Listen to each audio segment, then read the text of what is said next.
Right. We'll start with prayers.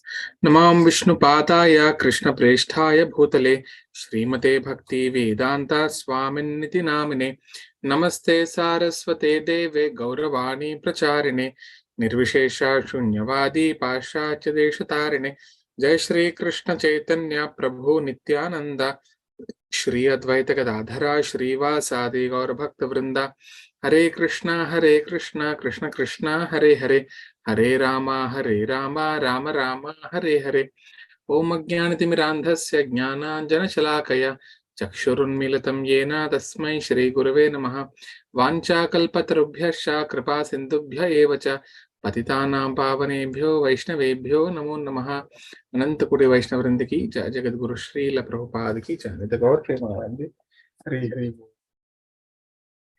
Hare Krishna. So we'll start with the reading of introduction. Where did we leave? Yeah.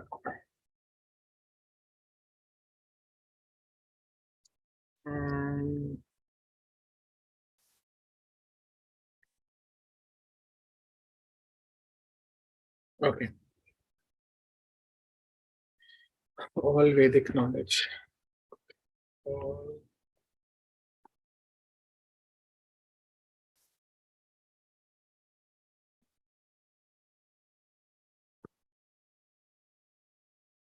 Right.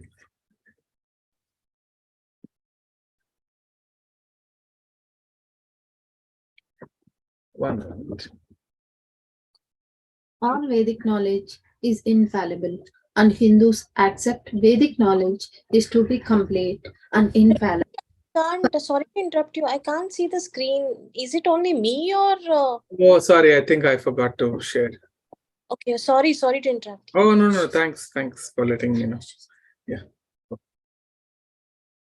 Just give me one moment. Thanks for letting me know, Mataji. Otherwise, we would be going like that. Now can you see? Yes, Prabhuji, we can see now. Thank you. Okay. All right. All Vedic knowledge is infallible, and Hindus accept Vedic knowledge to be complete and infallible. For example, cow dung is the stool of an animal, and according to Smriti, or Vedic injunction, if one touches the stool of an animal, he has to take a bath to purify himself. But in the Vedic scriptures, cow dung is considered to be purifying agent. One might consider this to be contradictory, but it is accepted because it is Vedic injunction. And indeed by accepting this, one will not commit a mistake. Subsequently, it has been proved by modern science that cow dung contains all antiseptic properties.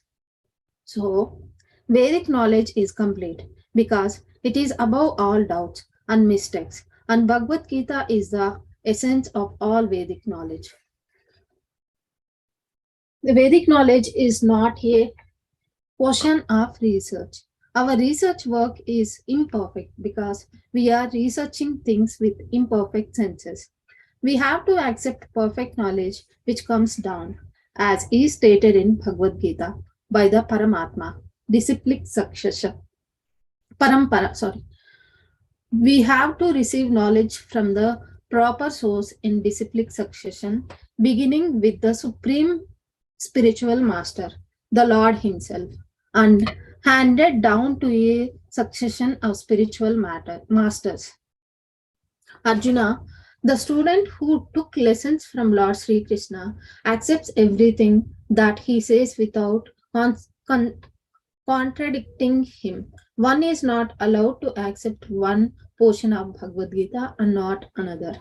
No, we must accept Bhagavad Gita without interpretation, without deletion, and without our own whimsical participation in the matter. The Gita should be taken as the most perfect presentation of Vedic knowledge. Vedic knowledge is received from transcendental sources, and the first words were spoken by the Lord Himself. The words spoken by the Lord are called Apaurusheya, means that they are different from words spoken by a person from the mundane world who is affected with four defects.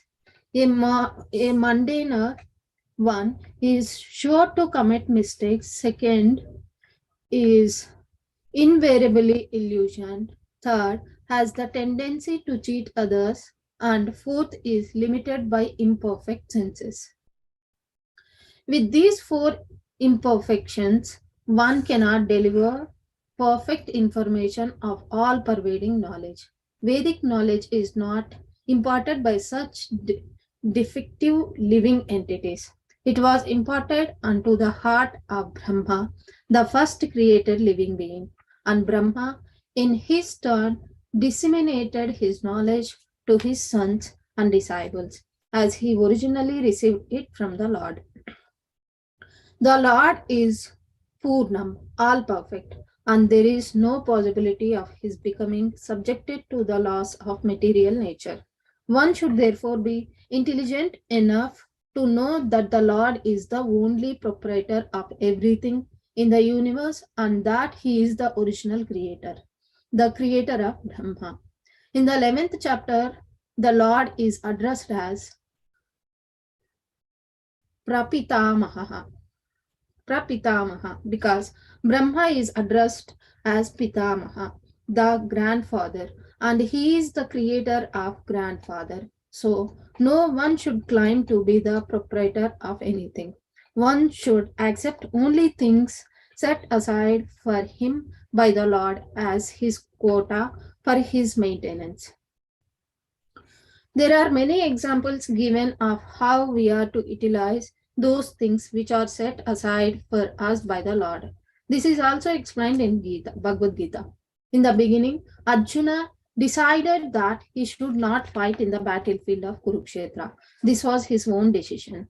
Arjuna told that Lord that it was not possible for him to enjoy the kingdom after killing his own kinsmen. This decision was based on the body because he was thinking that the body was himself and that his bodily relations are expansions were his brothers, nephews, brother-in-laws, grandfathers, and so on. Therefore, he wanted to satisfy his bodily demands. Bhagavad Gita was spoken by the Lord just to change this view, and at the end, Arjuna decides to fight under the directions of the Lord. When he says, Karishye Vachanam Tava, I shall act according to your word. In this world, men are not meant for quarreling like cats and dogs. Men must be intelligent to realize the importance of human life and refuse to act like ordinary animals. A human being should realize the aim of his life, and this direction is given in all Vedic literatures, and the essence is given in Bhagavad Gita. Vedic literature is meant for human beings, not for animals. Animals can kill other living animals, and there is no question of sin on their part. But if a man kills an animal for the satisfaction of his uncontrolled taste, he must be responsible for breaking the laws of nature. In Bhagavad Gita, it is clearly explained that there are three kinds of activities according to the different modes of nature. The activities of goodness, of passion, and ignorance. Similarly, there are three kinds of eatables also. Eatables in goodness, passion, and ignorance. All of this is clearly described, and if we properly utilize the instructions of Bhagavad Gita, then our whole life will become purified and ultimately we will be able to reach the destination which is beyond this material sky. Yeah. Hare Krishna Mataji or Prabhuji, who is there? You want to read it? Yeah, continue. Prabhuji, can you highlight? Okay, the destination is called the Sanatana sky, the eternal spiritual sky, yad gatva na nivaranante tat dharma parama. Tadhama paramam mama. Okay, tat dharma paramam mama. In this material world, we find that everything is temporary. It comes into being, stays for some time, produces some byproducts, dwindles, and then vanishes. That is the law of the material world. Whether we use as an example this body or a piece of fruit or anything. But beyond this temporary world, there is another world of which we have information. That world consists of another nature, which is Sanatana, eternal. The Jiva is also described as Sanatana, eternal. And the Lord is also described as Sanatana in the 11th chapter. We have an intimate relationship with the Lord.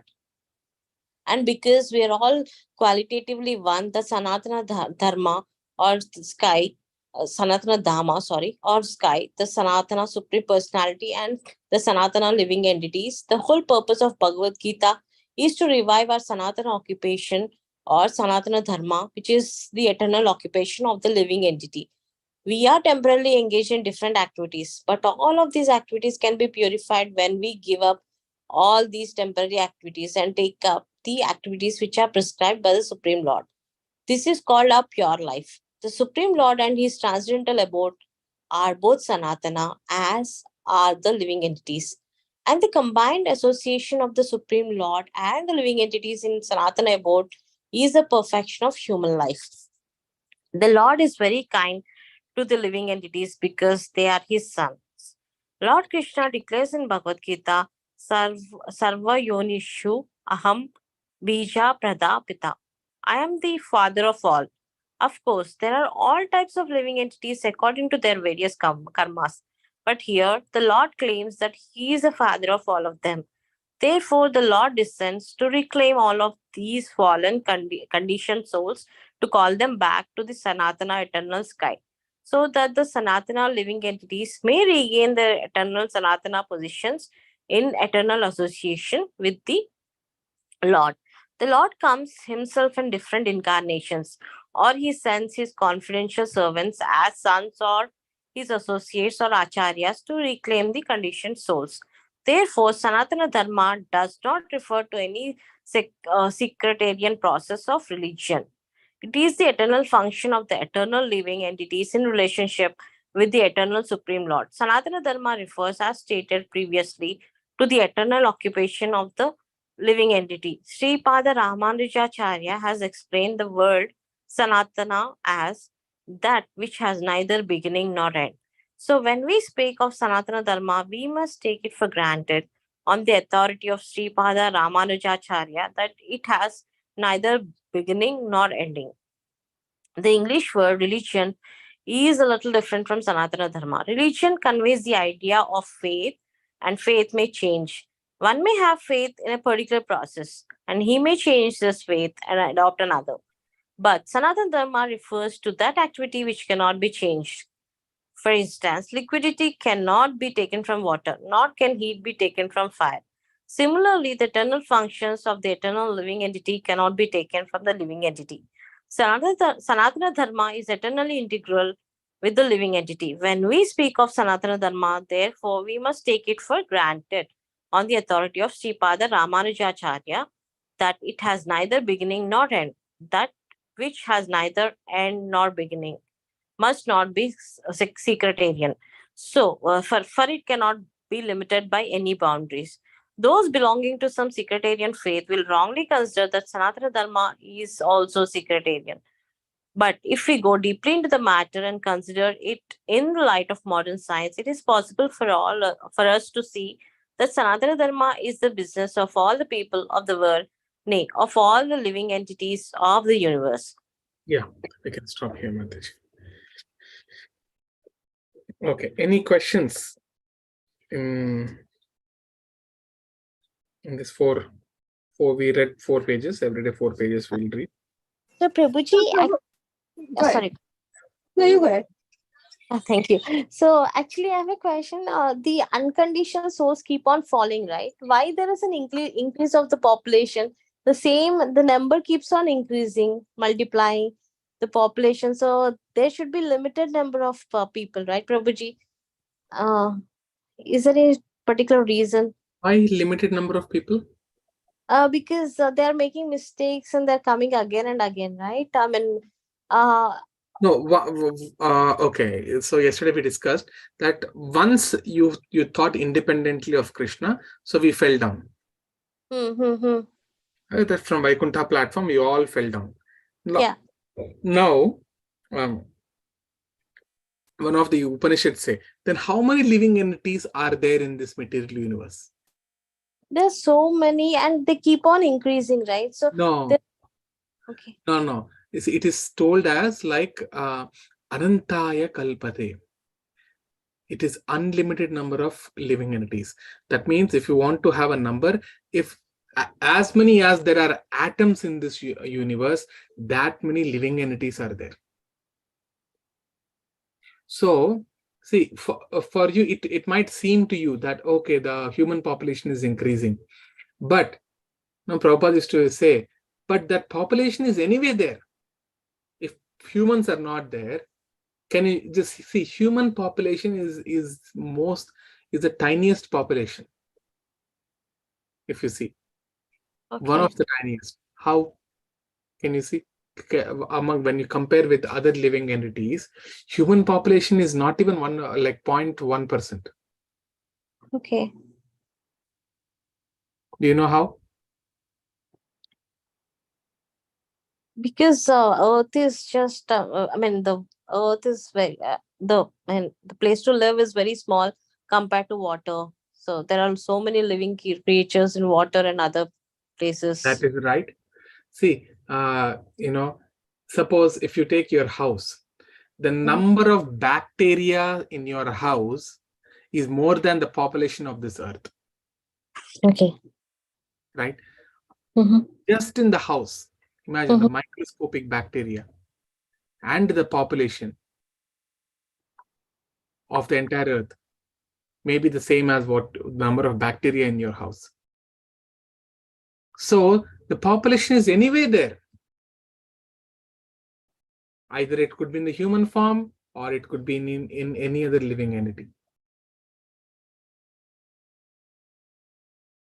So that is why among such, so you see how rare is this human birth. Just count how many number of plants are there on this earth. Can you count? No, I can't. You can't, because then you have to start counting each grass also, each blade of the grass. You can't count. But you can count what is the population. So already their living entities are outnumbered the human population.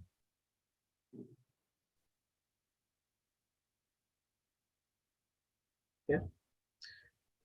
Okay, Mataji. Yeah, Damini Mataji, you had some question? Yeah, Prabhu, I'm probably having a little hard time also asking it, but I'll still try. So the Sanatana Dharma, right? So basically the whole point is that the Lord himself, he was always there, he's always going to be there, and there was never a beginning or there's never going to be end, right? Right. And then I remember once reading one book of Prabhupada where he said that I could change faith. Tomorrow I could come as, maybe Muslim guy, but then the Dharma is always Sanatana Dharma, and we should stay with that. But what I'm having hard time understanding is, people who belong to different faiths who don't even listen and hear about it, and why would they even want to hear about this? Because they believe in their own religions and whatnot. So then how it is easy for them to even understand this whole concept of Sanatana Dharma? Like, okay. All right. So Prabhupada says one thing. So when you are following any faith, you have to test it, that whether are you spiritually progressing or not. So if you're not spiritually progressing, then that faith, either you're not following the faith properly or that faith is not sufficient to give you all the knowledge. Prabhupada in one conversation, he says, why so many Christians are are upset with Bible, or whatever questions they have, the Bible does not answer. Why? Because what Bible has is a very limited knowledge, very, very limited. Because Jesus had actually all his teachings are to whom? Do you know? Whom did he preach all this Bible to? Who were the listeners? Who were the followers of Jesus? Jews? No. I mean, in what community? I mean, Christian community. Christian people, yeah. No. Mm-hmm. Basically, they're all fishermen community. Laborers, fishermen. Yeah. Okay. So to them, if you start saying the soul, the Atma, Paramatma, and all the intricacies, they cannot understand. Similar is the case with Islam also. So that's why Prabhupada said that many of the scientists, they don't get answers in the Bible. That's why they deny the existence of God. So our Sanatana Dharma, if they come and they approach, we have all the answers. Someone who has approached humbly to the Sanatana Dharma and inquired submissively, they will all be satisfied with the answers from Sanatana Dharma.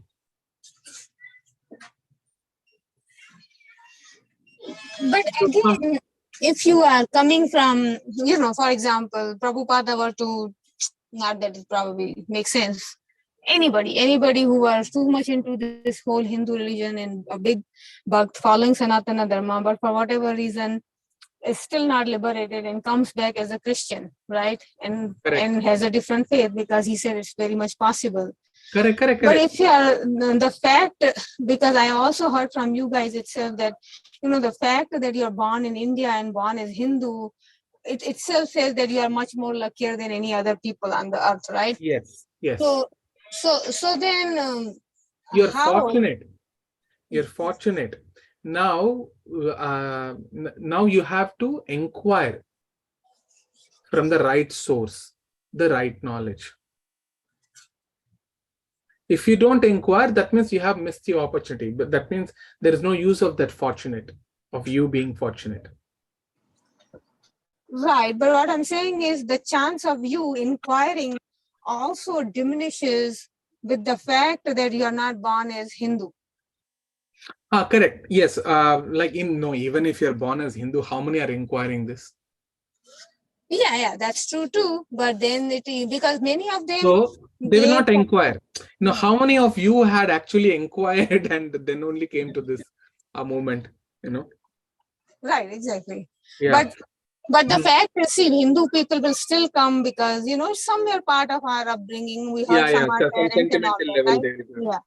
Yeah. So there is some kind of connection. If a Muslim is following Allah and he has full faith and he's having decent life, why would he even want to inquire? He thinks that Allah is the best. He's giving him everything and he's living the best life possible, and he's probably thinks he's advancing. So that's where I get a little confused. Like, people from other faiths, if they're just following their faith and they're happy with that, that kind of makes sense, right?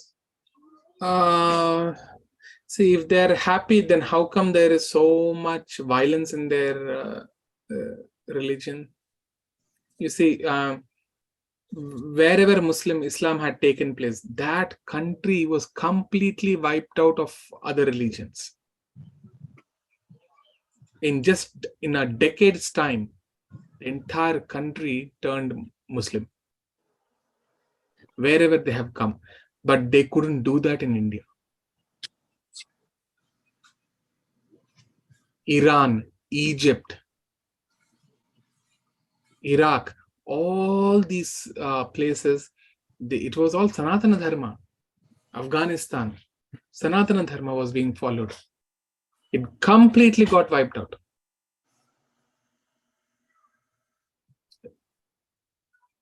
So why I'm saying this is, whether you are in Islam, or whether you are in Christianity, or whether you are in any religion, when you pray sincerely to Krishna, Krishna will show you the path.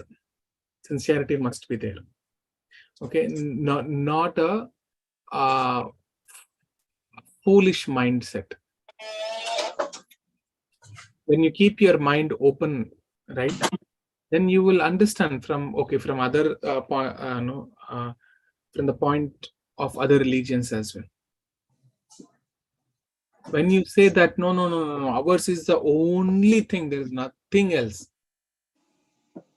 then you're closing the windows. So in our Sanatana Dharma, if you see this philosophy, it covers whatever is there in Islam, whatever is in Christianity, it already covers. It's a small subset in our philosophy. Right, but to even understand that, we have to read all those books to. Yeah. So you see, when Prabhupada had started, none of them were Hindus. And they were all hippies. Core Christians are very difficult. Manu Prabhu is here. He should tell. He was a Christian. Manu Prabhu is there. Hare Krishna, Manu Prabhu.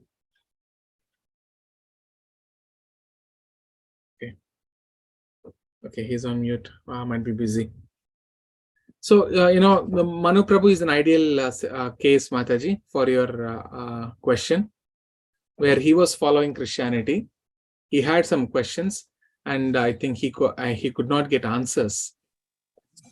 Yeah, I remember I spoke to him, and he told, I asked him, why did he come over here? So he mentioned. Okay. All right. So we will go in detail, Mataji. We will, about this, then we will understand many other aspects. Okay. Yesterday, I wanted to show one verse. Let me see. I kept it all open. Which one was that? Prabhuji, I understand this Sanatana Dharma. I've been reading it from some years, but then how did it become Hinduism? Hinduism. Okay, we never called as Hinduism. Okay. So Hindu, sometimes they say it is from the Himalayan ranges to the Hindu Sagara. Okay, that is one definition. Other one, Prabhupada used to say that the Sindh river is there. You see, the Sindh river, which starts from Kashmir and then goes into Pakistan and joins near Karachi. So that Sindh river, the Islam, when they came and conquered, they used to call it as Hindu.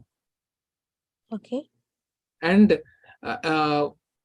all the people southern of that, who are on the other side of that Indus or Hindu river, whatever dharma they were following, the Islamists used to call them, okay, they are following some dharma which is called as Hindu. They coined that word. Okay. The religion which is being taught, or which is being followed on the other side of the Sindh river. So that's how they came up with that word Hindu. Okay, thanks, Prabhuji. Okay, I think it got closed or something. How it got closed?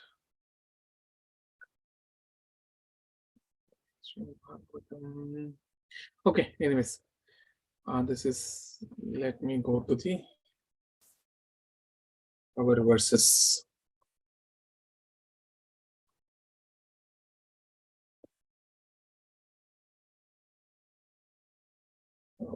Gita chapter 1. We will do the verses, and then we'll quickly do the 5th, 6th, and 7th also today.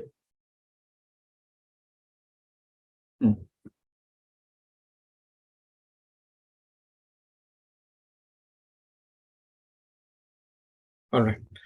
Dhritarashtra uvacha dharma kshetre kurukshetre samaveta yutsavah mamakaha pandava shaiva kimakurvata sanjaya. Dhritarashtra vacha धर्मक्षेत्रे कुरुक्षेत्रे समवेतायुत्सवः मामकाः पाण्डवाश्चैव किमकुर्वत Sanjay. Next devotee. Dhritarashtra उवाच धर्मक्षेत्रे कुरुक्षेत्रे समवेतायुयुत्सवा मामकः पाण्डवाश्चैव किमकुर्वत Sanjay. Thank you, madam. Next devotee. Dhritarashtra उवाच धर्मक्षेत्रे कुरुक्षेत्रे समवेतयुयुत्सवः ममका पाण्डवाश्चैव किम् अकुर्वत Sanjay. Manu Prabhu or Kavita Mataji are in a position to read.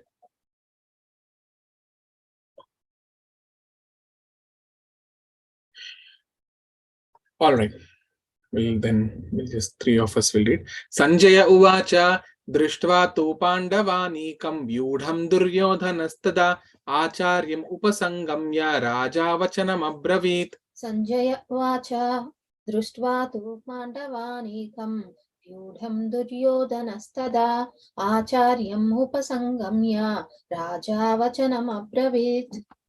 Sanjay उवाच दृष्ट्वा तु पाण्डवानीकं व्योधां दुर्योधनस्तदा आचार्यमुपसङ्गम्य राजा वचनम् अब्रवीत्. Sanjay uvacha दृष्ट्वा पाण्डवानीकं व्यूढ्यं दुर्योधनस्तदा आचार्यम् उपसङ्गमया राजा वचनम् अब्रवीत्. Pashyaitam Panduputranam Acharya Mahatim Chamum Vyudham Drupada Putrena Tava Shishyena Dhimata. Pashyaitam Panduputranam Acharya Mahatim Chamum Vyudham Drupada Putrena Tava Shishyena Dhimata. पश्येतां पाण्डुपुत्राणाम् आचार्य महतीं च मुं व्योधां द्रुपदपुत्रेण तव शिष्येन धीमता.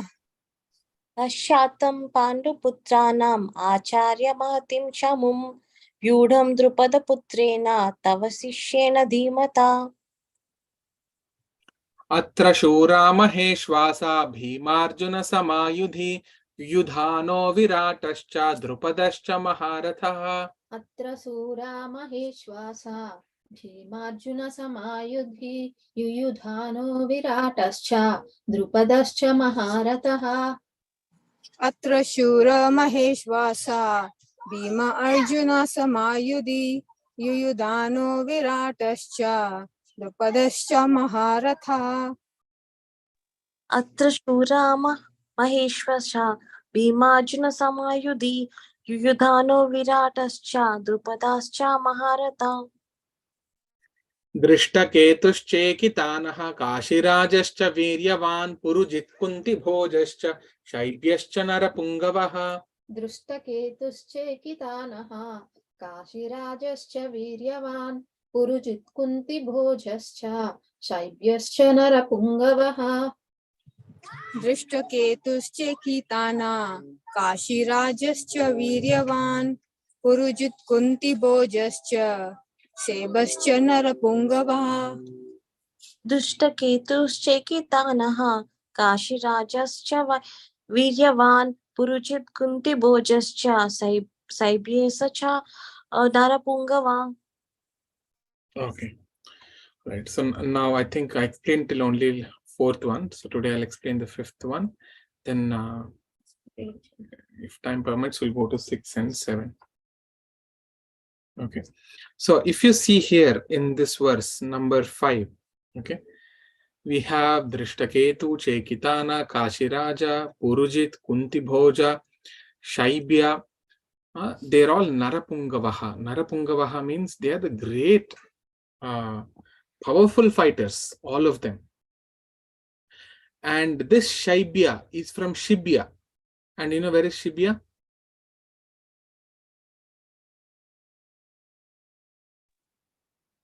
No, Prabhuji. Japan. Okay. So even today it is there. They call it as Shibuya. Shibuya. Shibuya. Shibuya city. It's in heart of Tokyo. See, this is Tokyo. This is in Japan, right? This is Japan. So in Japan, in Tokyo, there is Shibuya city. You see, Shibuya. And then there is actually also one big palace here. Where is that palace? Shibuya Palace. This is the one, I think. See, it's a palace. There are shrines and all that. So they also have this, what is it? Ganesh, Lakshmi. They also have those. And you see in our first verse of Bhagavad Gita, do you remember what is that? The first verse in Bhagavad Gita?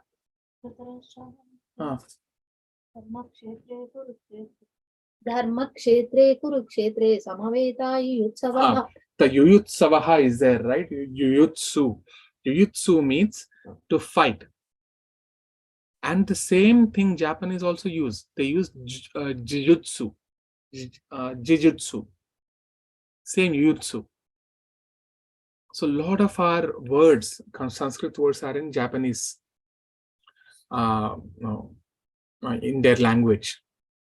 So this Shibuya city is the place from where there was a huge palace here. Now this is the place where Shaibya came. Okay. So so all the personalities, there it is mentioned. There's a book called Personalities of Mahabharata. So in that book, it is mentioned from each of this, who are each personality, from which country they have come. The Bahlikas, Bhurishra is from Bahlikas. They are from the upper part of Afghanistan. Gandhari came from there. Kunti Bhoja is southern portion of like Yamuna River. All those dynasties, their places, everything is mentioned in Mahabharata. And what is Mahabharata? Maha means great, and Bharata means India, or the greater, the land which is ruled by Bharata Maharaj.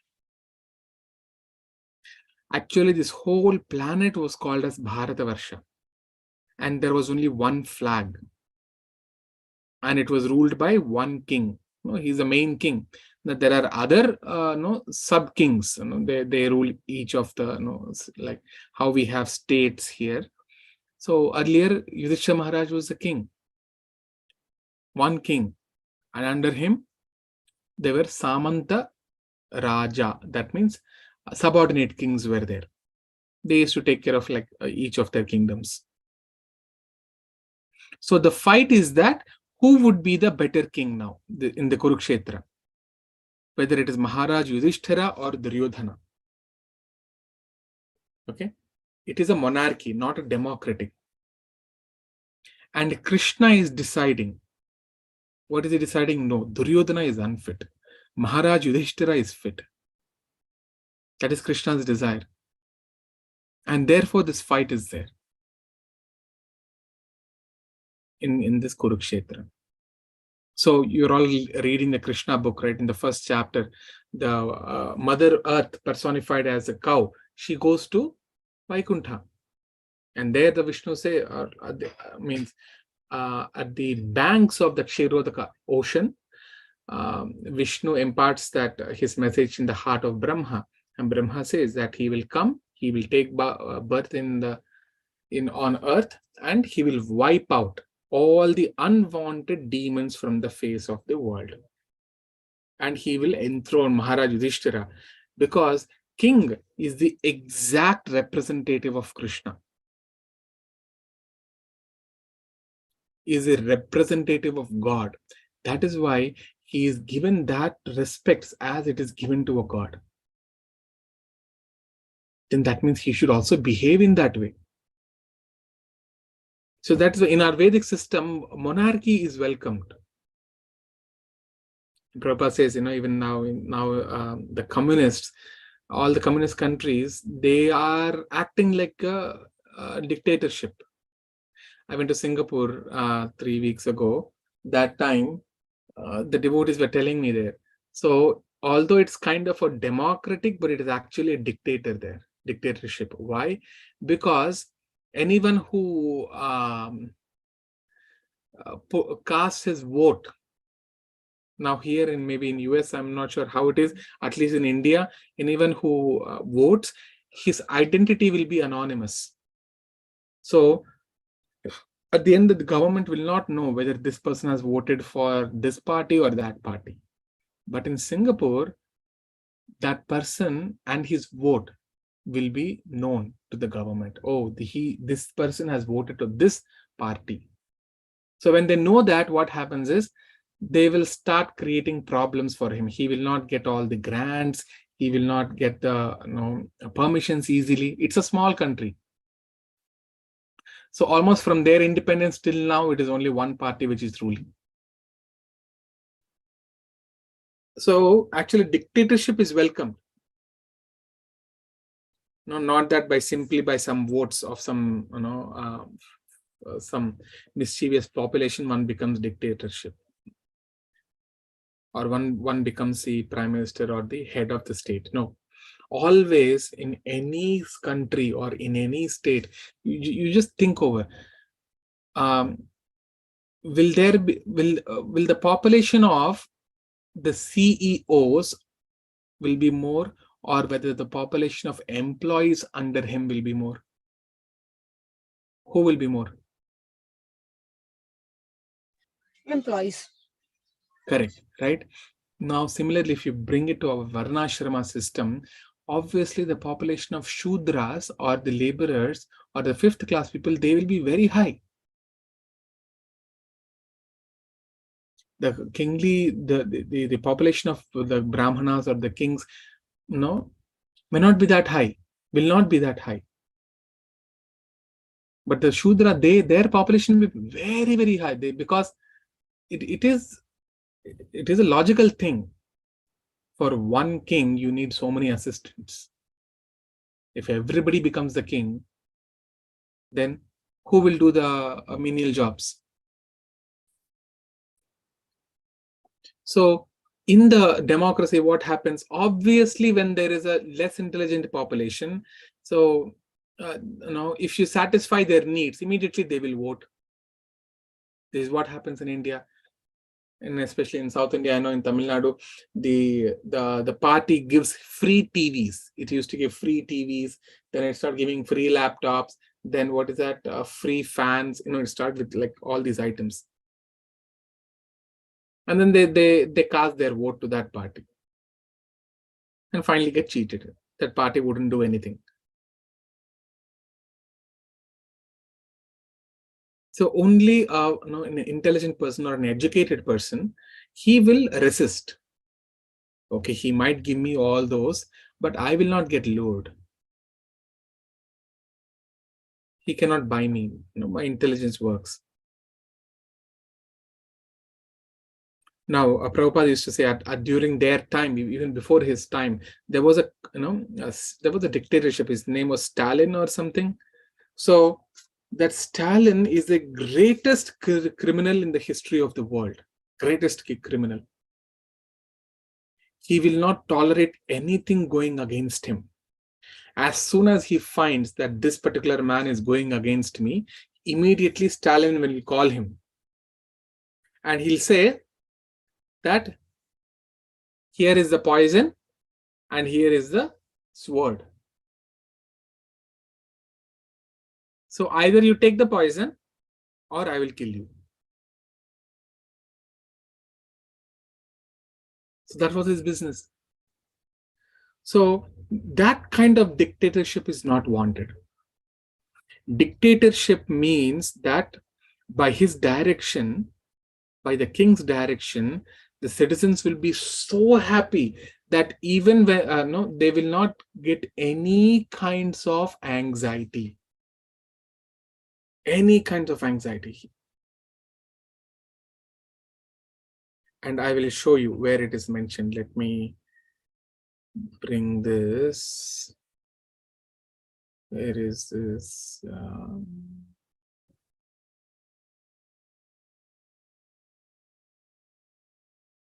Yesterday we discussed all this.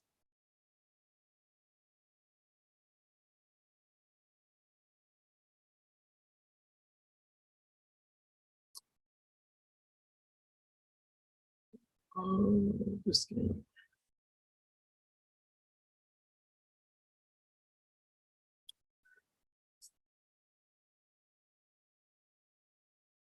Here it is.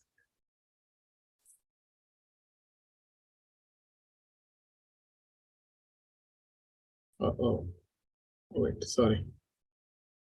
So, I just noted down all the verses that we'll be discussing. This is from Srimad Bhagavatam 1.10.6. Nadhayo vyadhayah kleshah dhaiva bhutatma hetavah ajatashatrava abhavan jantunam rangi karhichit. Raja, Rajam karhichit. So you see, na adhayah. Adhayah means anxieties. Vyadhi means diseases. Klesha means that troubles, the difficulties that comes from Daiva, that comes from Bhuta, other living entities, and by yourself, Atma. So these will not happen. See that, look at translation. Because of the kings, when the king is actually proper, he will not have any enemy. The living beings were not at any time disturbed by mental agonies, diseases, or excessive heat or cold.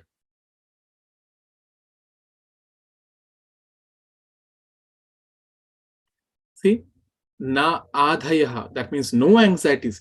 See, when the king is very pious, when Dasharath Maharaj was ruling, his kingdom never knew the difference between the summer and the winter.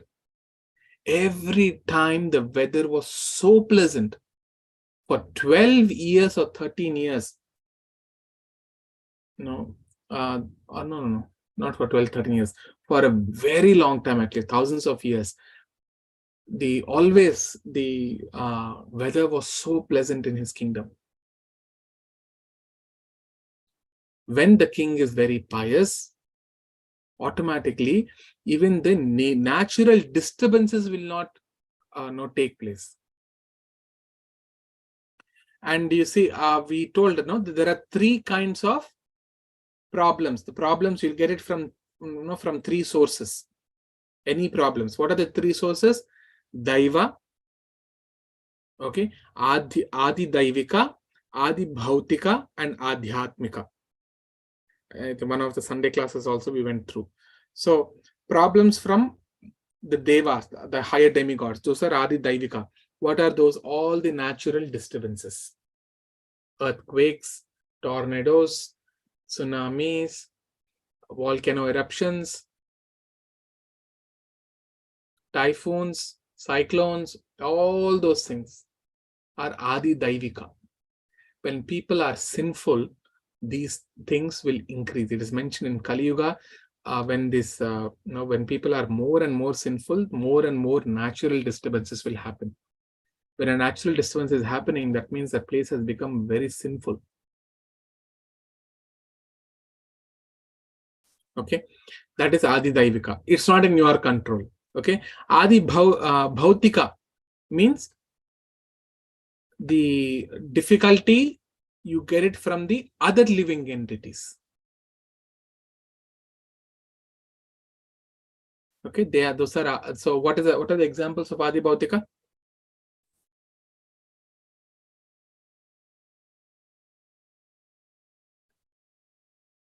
Can you give an example? Getting diseases. Diseases, okay, because of some other virus, that is right. Then I don't know, boss bothering to get more. Correct. 100% correct answer, Mataji. Yeah. Your boss or in the family itself, someone else is bothering you. Or outside, between the two countries, or there are fighting, animals are, lion is attacking you, any other living entity causing you the problem. That is bhautika, adi bhautika. Adhyatmika is what? Is by your own mind and body. See, everything is good. No, for example, take an example. Everything will be good. That person is so negative. Even the smallest of the disturbance, his mind gets agitated. Smallest of the smallest disturbance.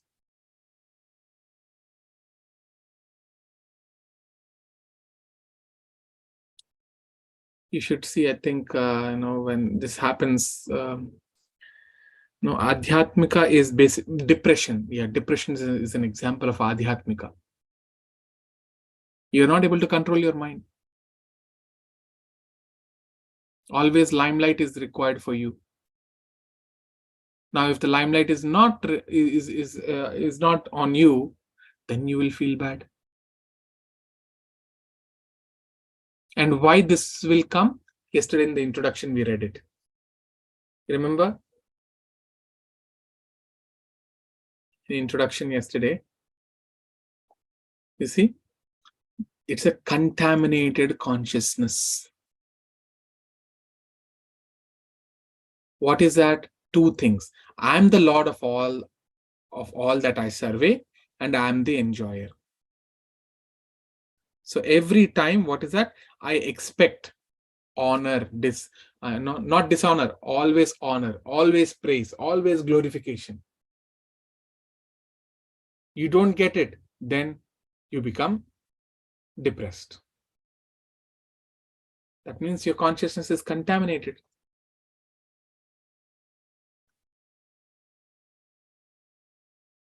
Okay, so that is Adhyatmika.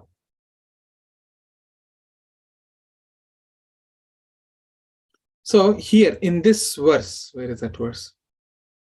Yeah, see, when the king is so nice that even the natural disturbances, there are no anxieties also, there are no diseases also, and even Bhutatma, the people are so happy that naturally they won't even get depressed. So if we have a king like that, he is more than welcome. And Adhibhautika happens when does this happen? When a person is envious of the other person. Then this Adhibhautika klesha will start.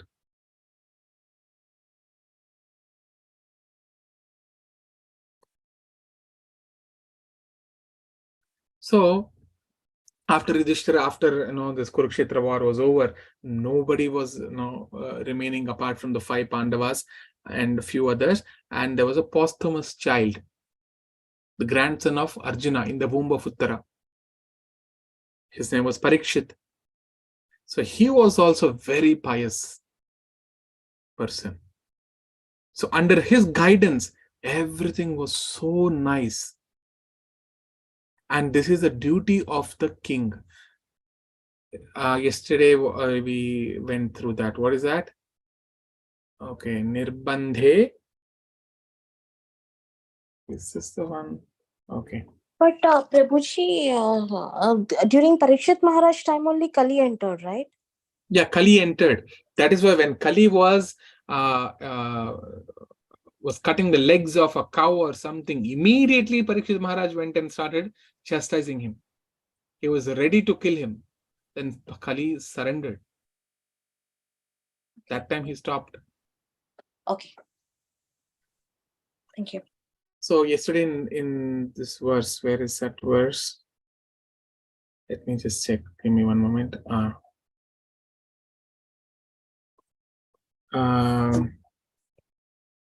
Nirbandhe. See this one. This verse we went. Anasaktasya vishayan yatharham upayunjitah nirbandha Krishna sambandhe. So it is a duty of the king to make sure that everybody somehow or the other, he advances spiritually, he advances in Krishna consciousness, he connects him to Krishna. Nirbandha Krishna Sambandhe. Sambandhe means to connect or to relate.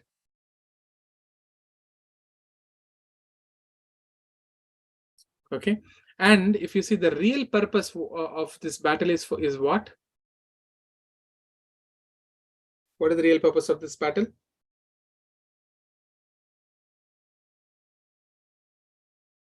To establish peace and righteousness. Okay, basically is to wipe out all the demonic kings from the face of the earth, and that under Krishna's guidance. So he says in this verse, this is Bhagavad Gita 11:33, Tasmat tvam uttishta yasho labhasva jitva shatrun bhungshva rajyam samriddham mayaivaite nihataha purvam eva nimittamatram bhavasavyasachin. Nimittamatram bhavasavyasachin. Initially, you will see, as we proceed in Bhagavad Gita first chapter, Arjuna, he gives up. He says, I will not fight Krishna. I'm not going to fight. I can't fight against my friends and relatives.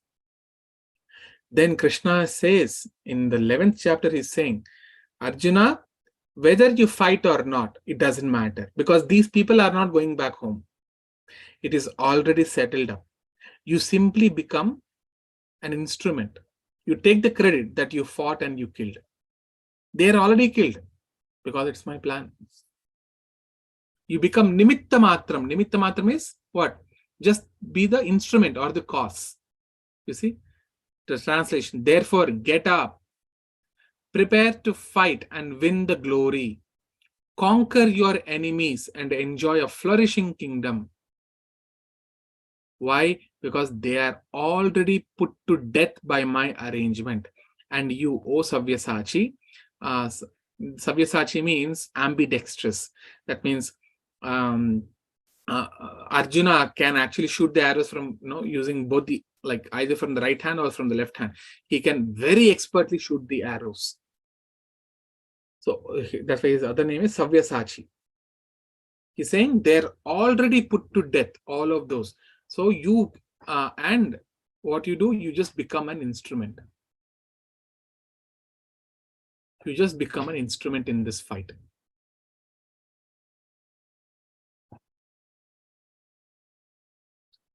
And you see, so this battlefield in this Kurukshetra Yuddha, like 64 crores of people have died. Because Krishna wanted to kill them. Now, what was the result? The result is that they all attained Swarupa Siddhi. Anyone who was killed, who died in the battle of Kurukshetra, in the presence of Krishna, they all attained their original constitutional position, the spiritual form. That means they all got liberated. They all went home, went back to home, back to Godhead. Everyone. Therefore, Krishna is absolute. Either he's killing or he's protecting. It is all the same. So one should not think that, oh, Krishna is killing. No. If anyone is killed by Krishna, he immediately gets liberation. And what kind of that liberation? That liberation for which great saintly person, the sages, they undergo severe austerities for life after life. Simply by getting killed by Krishna, the same person doesn't have to do all these austerities. He gets the same liberation for which the sages work so hard, perform so many austerities. So, Prabhuji, since Duryodhana and all had died in Kurukshetra, they all got liberation. Yes. Okay. But they have done mistakes, right? Yeah, that is what. See, so by becoming Krishna's enemy, imagine one gets this benefit. Think over, if you become Krishna's friend or devotee, what is the benefit? So that is why we said the Supreme Lord is absolute. Whether he's killing or whether he's this thing. See, by the touch of Krishna or by the, all his sins would go away. Okay. So a good person who is Krishna's disciple also will get liberation, and a bad person also, by being an enemy, can get liberation. So what's the difference then? By being a bad person, if you get killed by Krishna, then that means you have to be so bad that you have to get killed by Krishna. Okay. Not that every bad person gets the same thing. Okay. So that Prabhupada used to say, so if you become very pure devotee. When you become pure devotee, it is easy. Because why? Krishna says in Bhagavad Gita that susukham kartum avyayam. This devotional service, this thing, it is done so wonderfully that it gives you bliss. Susukham. Sukham means happiness. Susukham, extreme happiness it gives you. When you all listen to this Hari Katha, when you all chant, when you all dance, it gives you happiness, isn't it? Right? So, by becoming devotee, you become, you get Susukam. But if you become an enemy of Krishna, imagine every moment you have to live a life of fear, anxiety. Like Kamsa, always fearful that Kamsa, correct. will come. Ravana also. Mhm. Hiranyakashipu, Okay. always fearful.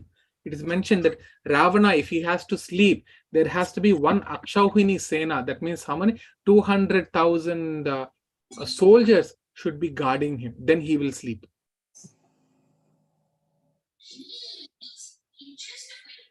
But whereas a devotee, nothing, just on the sky, he'll spread a mat and he will, in open sky, he will sleep.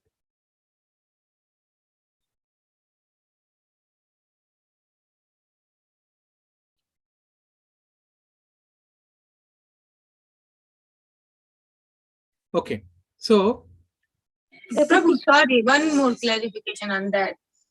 Because yesterday you said, right, we all fell down because we all were envious of Krishna, right? And that is probably in little amount than all these, demons like Ramana and all these people.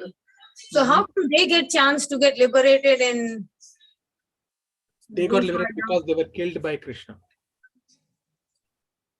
But, and at the time of death, see, Krishna says, no, at the time of death, if you think of me,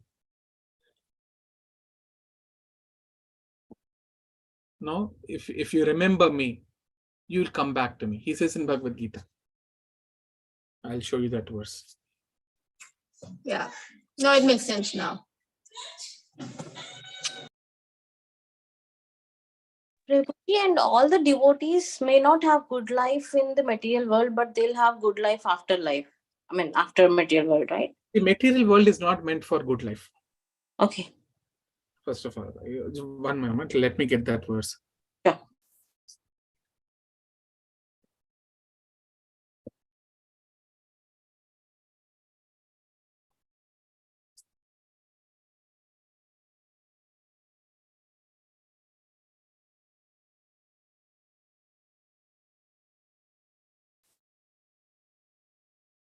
Okay, PG 8.6.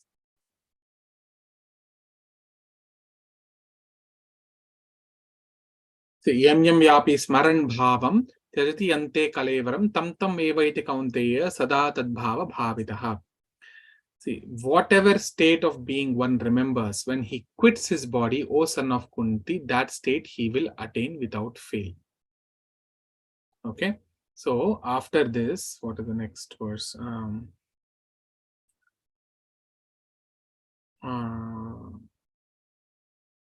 The next verse. Kalevaram. Come back to me.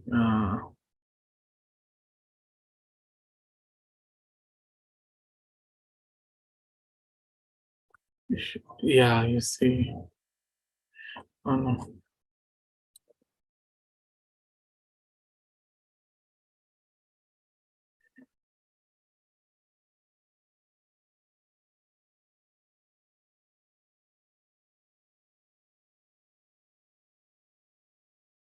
Okay, attaining that supreme. 1 minute.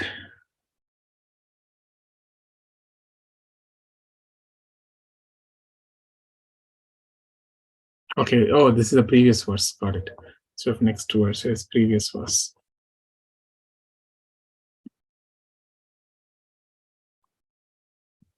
8.5. Antakale च मामेव स्मरन् मुक्त्वा कलेवरं य प्रयाति समद्भावं याति नास्ति अत्र संशयः. And whoever at the end of his life quits his body, remembering me alone, at once attains my nature. Of this there is no doubt. That means he comes back to him, he goes back to Godhead. It is a word of Krishna. That means one question can be raised here, that Prabhuji, the whole life he will do all bad activities. At the end, he will remember Krishna and he will die. Is that possible? No. Why? Because remembrance will not come at the time of death. It's impossible. That's why Kulashekara Alvar says in the Mukundamala that Krishna, you take my life right now, because right now I'm able to think of you. At the time of death, you will be very thirsty. The senses will not be under your control. See, when I think you all had this experience of being, of fainting or, getting giddiness. And recently, in this, there was a Nirjala Ekadashi. That time when we're so thirsty or this thing, thinking of Krishna is not easy.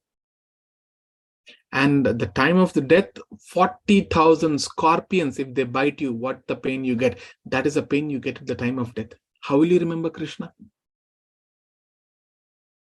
You can't remember Krishna so easily. You must have done some you should have done some activities. That's why we all are practicing chanting so that the final test is at the time of death. At the time of death, if you're able to think of Krishna, we are very successful. We'll go back to Godhead.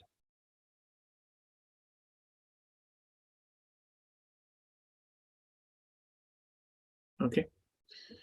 So even these enemies of Krishna, right? They are constantly thinking of Krishna also.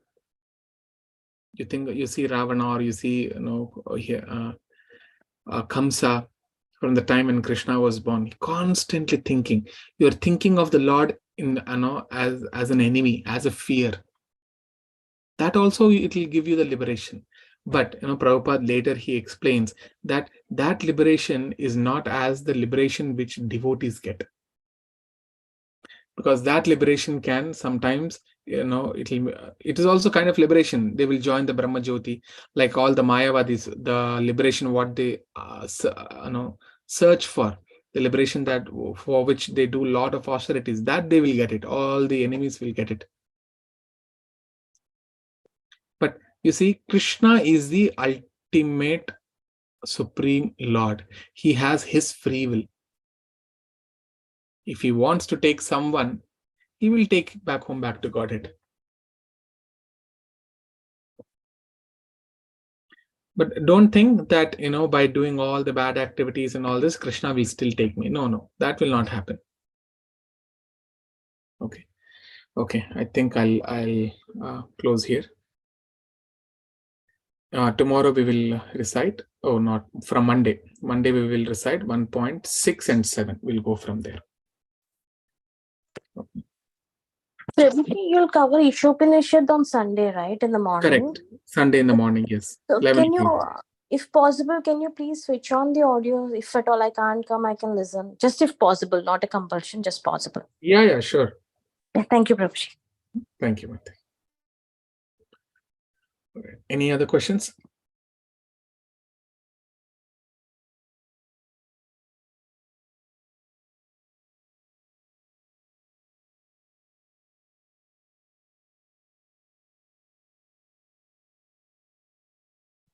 Okay, all right. We'll chant Hare Krishna mantra 3 times. Hare Krishna, Krishna Krishna, Hare Hare. Hare Rama, Rama Rama, Hare Hare. Hare Krishna, Krishna Krishna, Hare Hare. Hare Rama, Rama Rama, Hare Hare. Hare Krishna, Krishna, Hare Hare. Hare Rama, Rama Rama, Hare Hare. Hare Krishna. Thanks for joining. Jai Shri Prabhupada. We'll continue on Monday.